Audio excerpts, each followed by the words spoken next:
to a video I did. I've got about 200 miles now on this Scott Genius bike.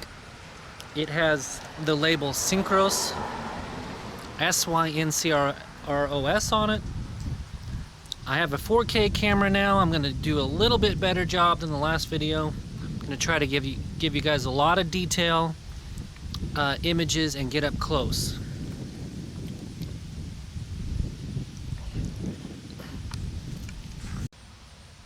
Okay, so we've got our shifters here, and this handles the rear cassette, and this would be this whole side handles the rear cassette. This would be the easier, and if you're in panic mode and you hit a hill too soon, you can go 2 times, and this would be the harder mode. So this brings it back down to the smaller cog, going back like that. You can also go forward on that one. But I keep it simple. I go easier, harder, easier, harder. That's just the way I think about it when I'm pedaling. But of course, this makes it go to the smaller cog. This makes it go to the bigger cog in the rear, which makes it easier to pedal. If you're especially panicking and you hit a hill too soon, you can do 3, and you'll be pedaling a lot easier really fast. On the other side, and I actually don't like this, it's the opposite. This makes it harder. In other words, it goes to the big wheel in the front, the big ring in the front, and this goes to the small ring in the front. So every time I use the front ring, I have to think opposite of the other side. It's kind of the downside of thinking of it like that.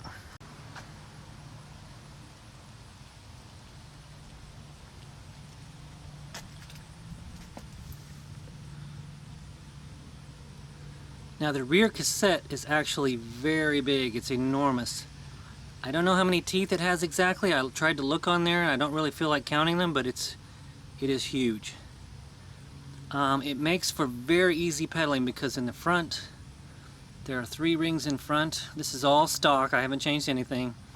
The small ring in front and the big ring in the cassette in the back makes for a lot of spinning. And so I can get up hills easier than any other bike by far. And take a look at that enormous disc brake in the back.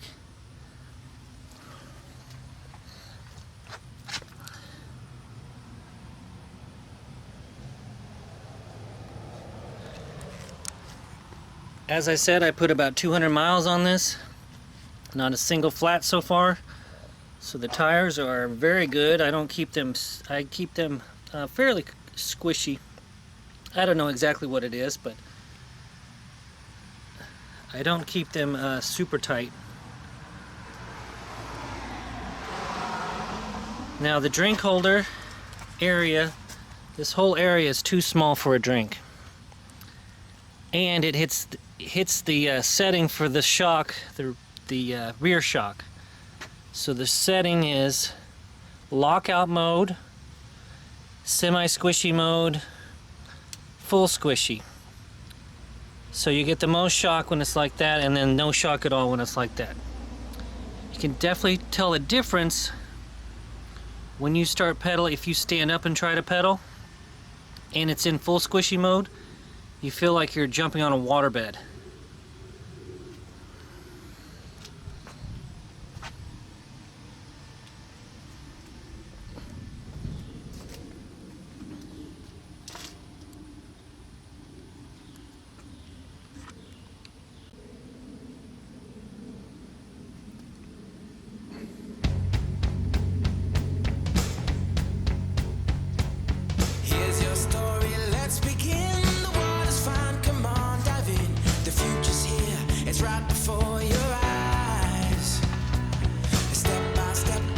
For the front, you can lock out the front. All the way to the right is lockout, and you can adjust the squishiness of the front all the way to full squishy. And it also depends on how much air has been put into the shock to begin with, which they did for me at the shop.